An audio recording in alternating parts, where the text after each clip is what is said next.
What is up, my friends? You are very welcome along to tonight's Anfield Agenda News Roundup video. I'm going to quickly fly through all the latest news stories around Liverpool Football Club and ask you guys for your opinion in the comment section. Do drop a like on the video and of course do hit that subscribe button if you haven't done so already.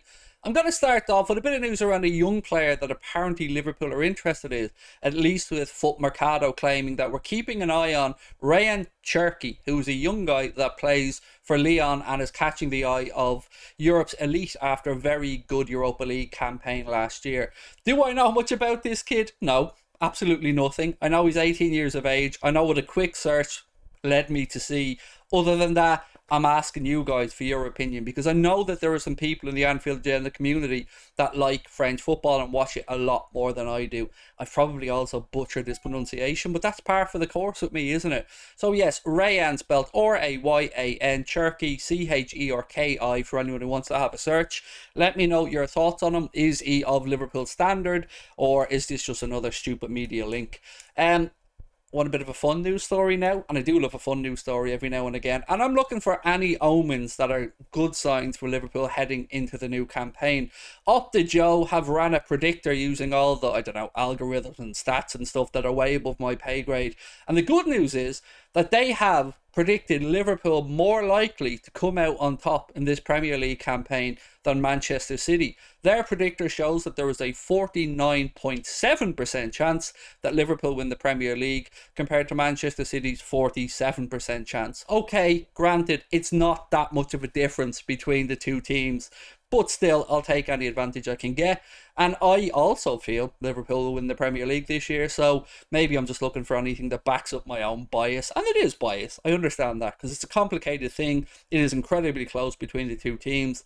I just feel sooner or later we have to get the better of one of these title races where it's really close. The year we won it, we kind of walked away with the league. So I'm backing Liverpool to win it by a couple of points this year, and that helps me dramatically increase my chances of believing my own bias. There we go. Right, next story. We know that Diogo Jota obviously signed an improved contract yesterday that will tie him to the club until 2027. Well, it looks like it's been reported that the next player that Jurgen Klopp wants to have signed up won't be really a surprise to you, Naby Keita. Now, I have one question here. I've no problem with Naby Keita getting a new deal if that's what Jurgen Klopp wants.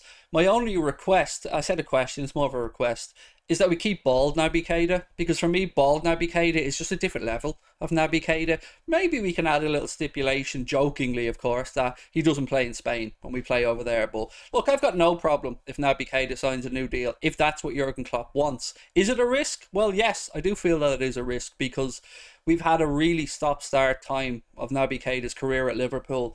But every so often you see those glimpses, you see the flashes of brilliance that makes you think, there is a player in here. Jurgen Klopp will surely be able to figure out the medical side of it. And look, if he can, grand.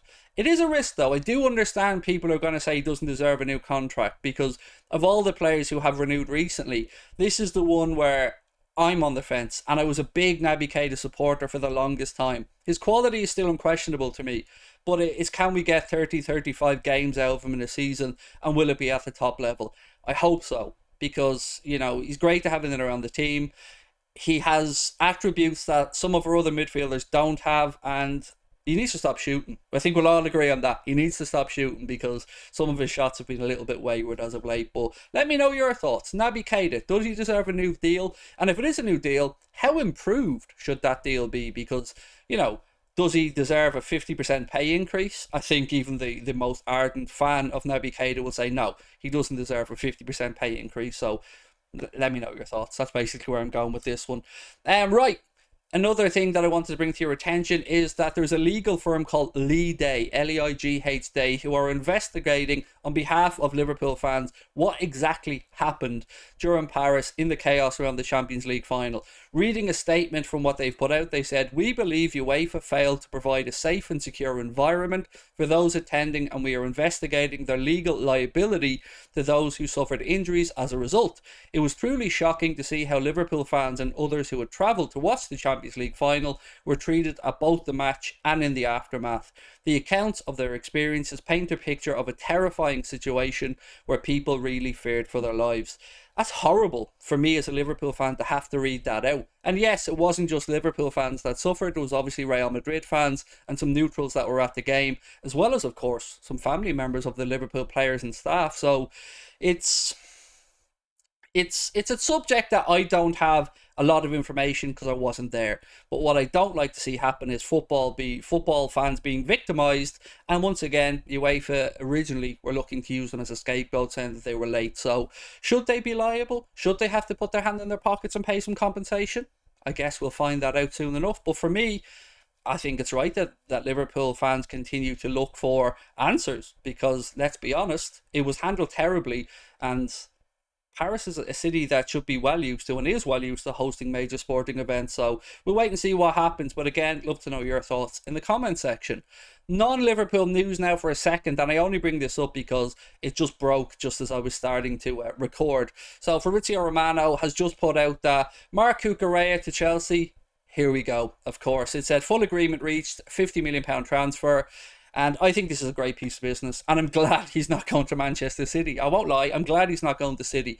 City have obviously lost Zinchenko, and they looked to bring in Cucurella, whose stats are top notch. And I remember back when I did a video with Graham Hunter for the launch of La Liga TV, and we were both asked to predict the La Liga team of the next decade. And at the time, if my memory serves, I think Cucurella was like a Tafe, and Graham Hunter pointed him out as somebody to keep an eye on. And as always, I keep telling you, Graham Hunter knows the Spanish football as good as anybody else. And yeah, this is a good piece of business for me for Chelsea, but I am glad he's not gone to Manchester City, because I think he would have just added to what is an incredible Manchester City team. So yeah, look, let me know what you think about that one. With regards to Brighton looking for replacements, one player who I had seen is actually a former Manchester City player, and that is the guy that they sold to Leipzig, or sent out on loan to Leipzig, who, of course, while I'm recording this video, Angelino. I was going to say his name escapes me, but yes, Angelino was somebody who I'd seen mentioned as a possible replacement for Brighton, which, again, I think will be an incredible piece of business.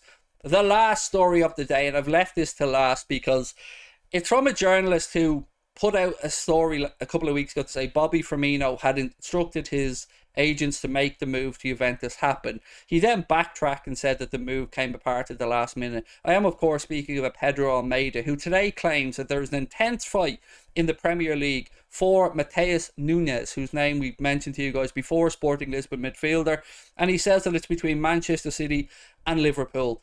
I don't know. My honest answer is I do not know. But this name, this link to both these clubs has not gone away all summer. So let me know your thoughts. We obviously got the news today that Alex Oxlade-Chamberlain is going to be out for 2 or 3 months. So maybe Jurgen Klopp will look to go and get a midfielder, because we've also sent Tyler Morton on loan to Blackburn. I still have my doubts, if I'm being honest, but I'd love to know your thoughts on it, and where you think, if he does move, where Mateus Nunes will end up. Look, my friends, I did say it was going to be short and sweet today. I appreciate your time as always. Drop a like on the video. Don't forget, if you want to catch us live, you can find us over on our Twitch channel. Link in the description. Talk to you soon. Bye-bye.